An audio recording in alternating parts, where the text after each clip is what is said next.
New year, colder air. That's what some students in Columbus City Schools are saying tonight after upgrades to their school buildings. Some have air conditioning for the first time in history.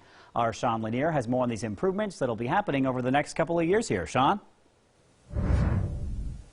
Yeah, that's right. This is sort of the beginning of Operation Fix-It. So schools like Ridgeview Middle School, they'll be on that list to receive some much needed upgrades, and that'll have teachers and students both satisfied.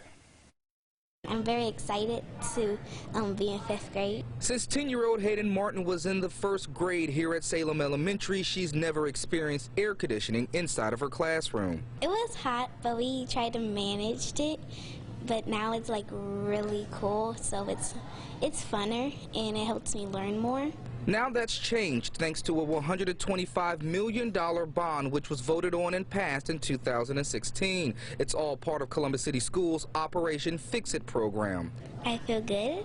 64 legacy buildings, which are older buildings that hadn't been rebuilt, will receive improvements that range from air conditioning systems to new roofs and electrical upgrades.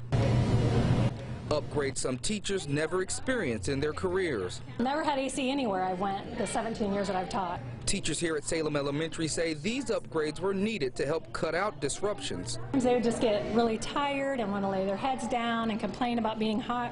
Now they can sit, smile, and enjoy learning. The teachers are so happy. The students are so excited. They're kind of cold in there now. They need a little jacket.